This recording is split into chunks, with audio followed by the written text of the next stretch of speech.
আসসালামু আলাইকুম বন্ধুরা, আশা করছি আপনারা সকলেই ভালো আছেন আর আল্লাহর অসীম রহমতে আমরা খুব ভালো আছি। তো আজকের আমার রেসিপি হলো টক ঝাল মিষ্টি চালতার আচারের রেসিপি। এইভাবে চালতার আচার রেসিপিটা কিন্তু বানালে কিন্তু অসাধারণ লাগে বন্ধুরা।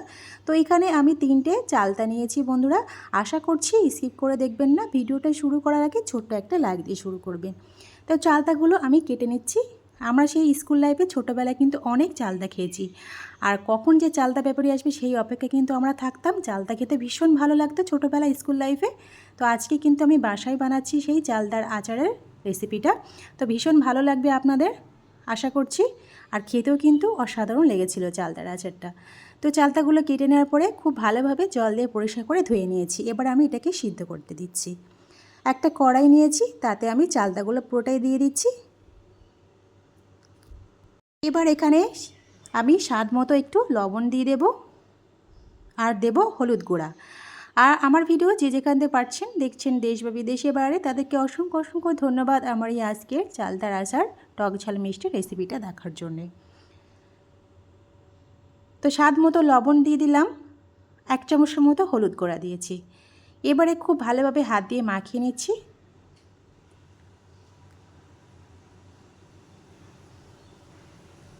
তো হাত দিয়ে ভালোভাবে মাখানো আমার হয়ে গেছে।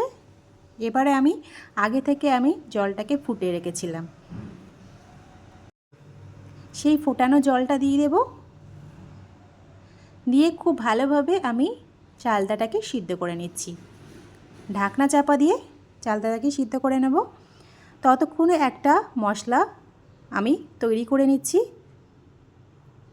এখানে আমি প্রথমে দিলাম 1 চামচের মতো মৌরি দিয়েছি, 1 চামচের মতো জিরা দিয়েছি, একটু বেশি দিয়েছি জিরাটা। আর এখানে দিচ্ছি আমি 1 চামচের মতো ধনে দিচ্ছি, আস্ত ধনে। আর এখানে 5 ফোড়ন দিচ্ছি 1 চামচের মতো। আর এখানে কয়েকটা শুকনো লঙ্কা দিচ্ছি, শুকনো লঙ্কার বোটাগুলো ছাড়িয়ে ফেলে দিচ্ছি। দেওয়ার পরে খুব ভালোভাবে কিন্তু আমি গ্যাসের ফ্লেমে দিয়ে ভালোভাবে আমি মশলাটাকে একটু ভাজা করে নেব।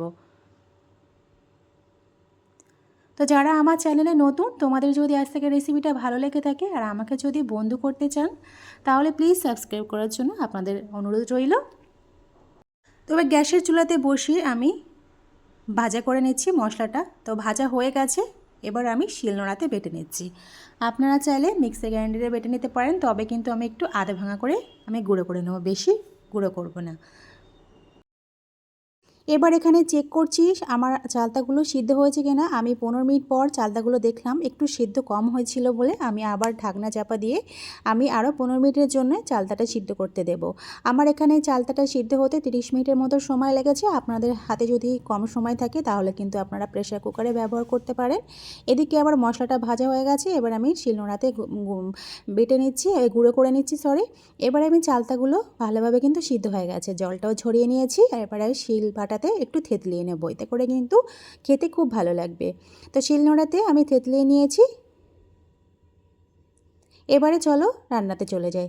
একটা ওই কড়াইটাই নিয়েছি, খুব ভালোভাবে ধুয়ে নিয়েছি। ধুয়ে নেওয়ার পরে এবার আমি পরিমাণ মতো এখানে সরিষার তেল দিচ্ছি। তেলটা খুব ভালোভাবে গরম হয়ে গেছে। এখানে আমি গুড় দিচ্ছি। গুড়টাকে আমি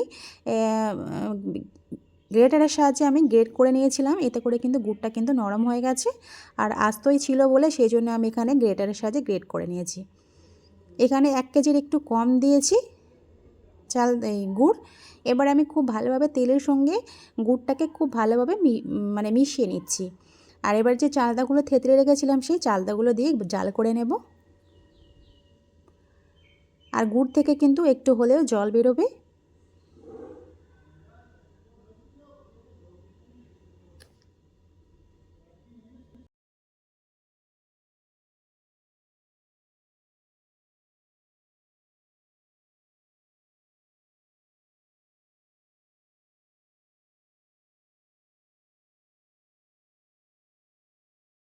এবার আমি চালতাগুলো দিয়ে দিচ্ছি।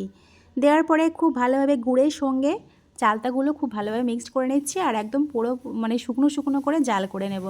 দেখতে পাচ্ছেন বন্ধুরা কত সুন্দর কালারটা হয়েছিল। কালারটা দেখলেই নিশ্চয়ই বুঝতে পারছেন যে আমার চালতাগুলো কতটা টেস্টি হয়েছে। একবার হলেও বাসায় এভাবে ট্রাই করে দেখতে পারবেন। ছোট থেকে বড় কিন্তু সবারই ভীষণ ভালো লাগবে। আর ওই যে মশলাটা গুঁড়ো করে রেখেছিলাম তার থেকে আমি অর্ধেকটা দিচ্ছি, বাকি অর্ধেকটা রেখে দিচ্ছি, আমি কোনো কিছু তরকারিতে ব্যবহার করে দেব। এখানে আমি ভালোভাবে মশলাটা নেড়ে চেড়ে নিচ্ছি। সত্যি টক ঝাল মিষ্টি খেতে হয়েছিল, আর ছোট থেকে বড় কিন্তু সবারই কিন্তু ভীষণ ভালো লাগবে। আর বানাতে শুধু দেরি, তারপরে কিন্তু কখন যে নিমেষেই সেই চালতার আচারটা শেষ হয়ে যাবে আপনারা নিজেরাই বুঝতে পারবেন না। এবার আমি চালতাগুলো এই যে গুড়ের যে ঝোলটা আছে, যে রসটা, সেই রসটাকে পুরোপুরি শুকিয়ে নেব। তো আজকের আমার চালতার আচারের রেসিপিটা কেমন লাগলো কমেন্টে কিন্তু জানাতে ভুলবেন না। লাইক করবেন, প্রয়োজনে শেয়ার করবেন বন্ধুদের কাছে। তো বন্ধুরা আজকে এই পর্যন্ত, আবার অন্য এক রেসিপি নিয়ে আপনাদের সঙ্গে হাজির হব। তো বন্ধুরা সুস্থ থাকবেন, ভালো থাকবেন।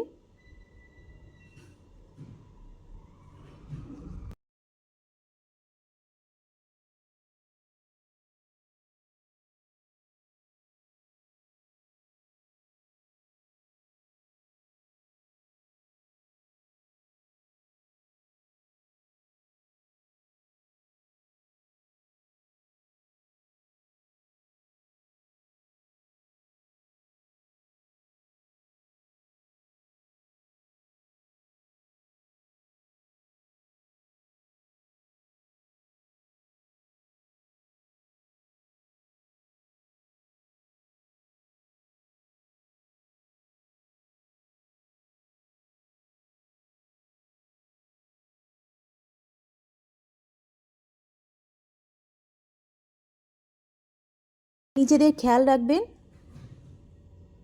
খোদা হাফেজ।